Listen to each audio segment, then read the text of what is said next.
అదే RTV app వార్తల్ని క్షణాల్లో చదివే అవకాశం ఉంటుంది. ఒక న్యూస్ పేపర్, ఒక టెలివిజన్ ఛానల్ మీ చేతుల్లో ఎప్పుడూ ఉంటాయి. ఏపీలో మళ్ళీ అన్నా క్యాంటీన్లకి అయితే పూర్వవైభవం రాబోతుంది. దానికి సంబంధించిన ఇప్పుడు ప్రభుత్వం విధి విధానాలు కూడా రద్దు చేస్తుంది. ఆగస్టు 15 నుంచి అయితే ఆ రాష్ట్ర వ్యాప్తంగా కూడా అన్నా క్యాంటీన్లు అయితే ప్రారంభించబోతున్నారు. అలాగే పిఠాపురంలో కూడా దీనికి సంబంధించినటువంటి ఏర్పాట్లు కూడా చేస్తున్నారు. పిఠాపురం మాజీ ఎమ్మెల్యే ఎవరైతే ఉన్నారో అలాగే టీడీపీ మాజీ ఎమ్మెల్యే అలాగే అధికార ప్రతినిధి వర్మ గారు మాట్లాడే ప్రయత్నం చేద్దాం. సార్ చెప్పండి, అన్నా క్యాంటీన్కి మళ్ళీ పూర్వవైభవం రాబోతున్నారు. పేదోడికి పట్టడం కోసం మీరు చేస్తున్న ఈ యొక్క ప్రతిమను ఎప్పటి నుంచి ప్రారంభించబోతున్నారు? ఆగస్టు 15 నుంచి ప్రారంభిస్తారు. ఈరోజు ఇదివరకు ఇక్కడ అన్నా క్యాంటీన్ ఉండేది. ఇదివరకు తెలుగుదేశం ప్రభుత్వం ఉన్నప్పుడు పిఠాపురంలో ఒక అన్నా క్యాంటీను, అదేవిధంగా గొల్లప్రోడ్లో మరి అక్కడ మెయిన్ రోడ్డు మీద సైట్ కూడా ఆ రోజు తీసుకుని అన్నా క్యాంటీన్కి కన్స్ట్రక్షన్ కూడా స్టార్ట్ చేశాక ప్రభుత్వం పోయింది గొల్లప్రోడ్ల నగర పంచాయతీలో. అదే కాకుండా ఉప్పాడ మత్స్యకారులు కూడా అన్నా క్యాంటీన్కి స్థలం మనం సేకరించి పెట్టడం జరిగింది. నేను కూడా ఇప్పుడు ఉప్పాడలో కూడా పెట్టాలని చెప్పి నేను ప్రభుత్వాన్ని కూడా కోరుతాను. ఎందుకంటే మత్స్యకారులందరికీ కూడా సంవత్సరానికి 2 నెలలు భోజనం ఉండదు, భోజనం అంటే వేట ఉండదు. ఆ సమయంలో ఇది ఎంతో ఉపయోగపడుతుంది. అది కూడా ముఖ్యంగా పేదవాళ్ళు ఎక్కువ అక్కడ. ఏదైతే ఇక్కడికి వచ్చాక ఇదివరకటి జ్ఞాపకాలు, చంద్రబాబు నాయుడు గారు ఉన్నప్పుడు అన్నా క్యాంటీన్ జ్ఞాపకాలు, అప్పుడున్న పేదవాళ్ళ సంతోషాలు కూడా మనసులో మెదులుతూ ఉన్నాయి. పేదవాళ్ళందరూ కూడా ఎంతో సంతోషంగా వచ్చి వేలాది మంది ఇక్కడ భోజనం చేసి వారి కార్యకలాపాలు చేసుకుని వెళ్ళేవారు. జగన్ ప్రభుత్వం వచ్చాక ఒకే సంతకంతో పేదవాడి పొట్ట మీద కలంపోటు పెట్టడం జరిగింది. చంద్రబాబు నాయుడు పిలుపు మేరకు పిఠాపురం తెలుగుదేశం పార్టీ గత 4 సంవత్సరాల నుంచి కూడా ఏదైతే లక్షవారం రోజున 54 గ్రామాల నుంచి ప్రజలు వస్తారో వారందరూ కూడా గుప్పుడు భోజనం పెట్టాలి, అంతా నా కుటుంబం అన్న ఆలోచనతో మేమందరం కూడా మరి ఇక్కడే పుట్టి పెరిగిన మేమందరం కూడా తెలుగుదేశం పార్టీ తరఫున అన్నా క్యాంటీన్ ఈ 4 సంవత్సరాలు కూడా రన్ చేయడం జరిగింది. మొన్న ఎలక్షన్ కోడ్ ఈ అడవుల్లో ఒక నెల రోజులు మేము గ్యాప్ ఇచ్చాం. ఈ వేళ నుంచి మళ్ళీ తిరిగి ప్రారంభిస్తున్నాం ఆగస్టు 15 వరకు. మరి ఆగస్టు 15 నుంచి అన్నా క్యాంటీన్లు ప్రారంభమవుతాయి. ఇది ఉమ్మడి కూటమి మేనిఫెస్టోలో ఒక భాగం, 3వ సంతకం పెట్టారు. ఈ అన్నా క్యాంటీన్కి సహకరించిన మరి చంద్రబాబు నాయుడు గారికి, అంటే తెలుగుదేశం పార్టీ రాష్ట్రం విభజన అయ్యాక మొట్టమొదటిసారి స్టార్ట్ చేసిన అన్నా క్యాంటీన్ ఎవరంటే చంద్రబాబు నాయుడు గారు.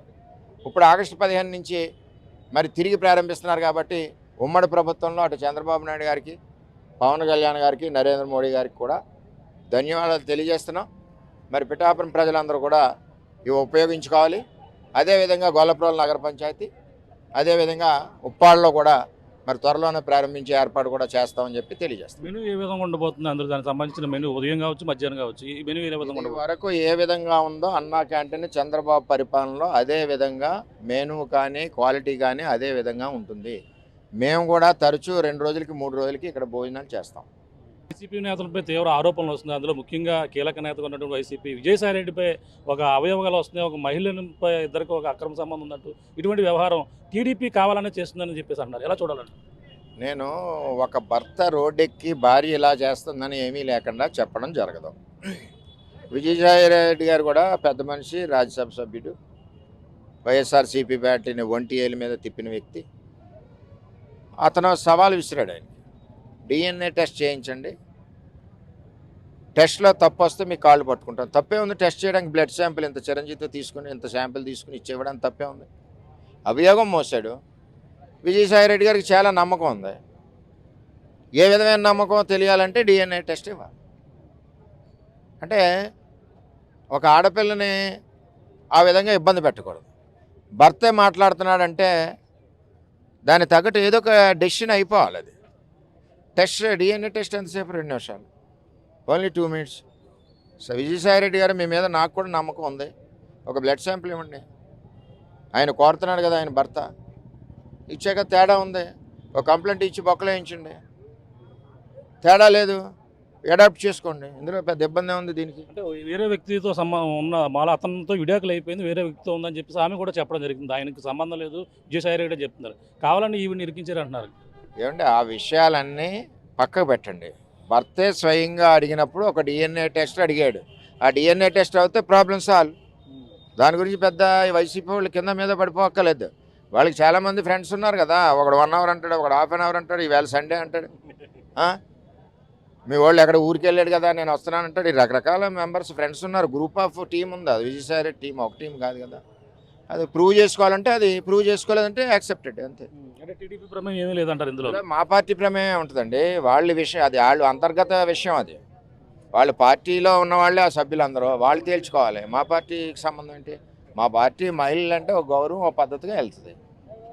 అంటే అసెంబ్లీకి మళ్ళీ తిరిగి ఎవరైతే ఉన్నారో అలాగే జగన్మోహన్ రెడ్డి మాజీ సీఎం అసెంబ్లీకి కూడా హాజరవుతారని చెప్పేసి అంటున్నారు ప్రచారం. ఆయన వస్తారంటారా? జగన్మోహన్ రెడ్డికి నిజంగా దమ్ము ధైర్యం ఉంటే ఆ 11 మందితోటి ప్రజా సమస్యల మీద అసెంబ్లీకి వచ్చి పోరాడాలి.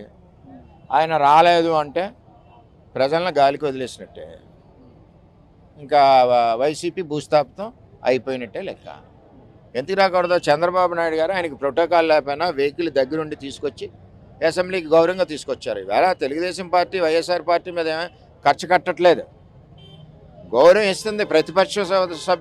ప్రతిపక్షంలో కూర్చుని మీరు ప్రజల తరపున పోరాడండి, ఏమన్నా పొరపాట్లు అంటే ఏలెత్తి చూపించండి అంటుంది. మరి రాకపోతే మనం ఏం చేస్తాం? ఆయన బెంగళూరు ప్యాలెస్లో అకౌంట్స్ అవి ఉంటాయి కదా, పాత అకౌంట్స్, అలాగే రెగ్యులర్ కేసులు ఉన్నాయి, కేసులు అన్నీ చూసుకుంటున్నారు. ప్రధానంగా చూసుకుంటే ఇప్పుడు అదే అన్నా క్యాంటీన్కి అయితే మరీ పూర్వవైభవం రాబోతుందని చెప్పేసి అంటున్నారు. అలాగే ప్రధానంగా అప్పట్లో పేదవాడికి కొట్ట నింపేందుకు అంటే ఎన్నో కార్యక్రమాలు చేపట్టినటువంటి టీడీపీ ప్రభుత్వం, గత ప్రభుత్వం అయితే దీన్ని నిర్లక్ష్యం చేసింది. ఇప్పుడు మళ్ళీ పూర్వవైభవం రాబోతుంది, కూటమి ప్రభుత్వం రావడంతో అన్నా క్యాంటీన్లు ప్రారంభిస్తారు. ముఖ్యంగా రాష్ట్ర వ్యాప్తంగా సంచలనంగా మారినటువంటి విజయసాయి రెడ్డి కేసులో ఆయన మీద ఎటువంటి దీంట్లో తప్పు లేదు కాబట్టి ఆయన కూడా దీనిపై DNA టెస్ట్కి వచ్చి దాన్ని నిరూపించుకుంటే తప్పేముందంటూ అలాగే మాజీ ఎమ్మెల్యే వర్మ కూడా అంటున్నారు. అలాగే ప్రధానంగా చూసుకుంటే అలాగే జగన్మోహన్ రెడ్డి ప్రతిపక్ష హోదాలు లేకపోయినా సరే అసెంబ్లీకి వచ్చి హాజరయ్యి మొత్తం ప్రజా సమస్యలపై పోరాడాలి. ఈ విధంగా ఆయన వస్తాడా రాదా? గతంలో చంద్రబాబు నాయుడు ఏ విధంగా హాజరయ్యారో అదేవిధంగా హాజరయ్యి ప్రజా సమస్యలపై పోరాడతారని, అలాగే జగన్మోహన్ రెడ్డి అసెంబ్లీకి హాజరవుతారని ప్రధానంగా కోరుతున్నాను. చెప్తున్న పరిస్థితి ప్రధానంగా చెప్పాలి. ఇది కూడా ఉన్న తాజా పరిస్థితి. మరిన్ని వీడియోస్ కోసం ఛానల్ ని సబ్స్క్రైబ్ చేయండి, లేటెస్ట్ అప్డేట్స్ కోసం వాట్సాప్ ఛానల్ ని ఫాలో చేయండి అండ్ లింక్ డిస్క్రిప్షన్ లో ఉంది.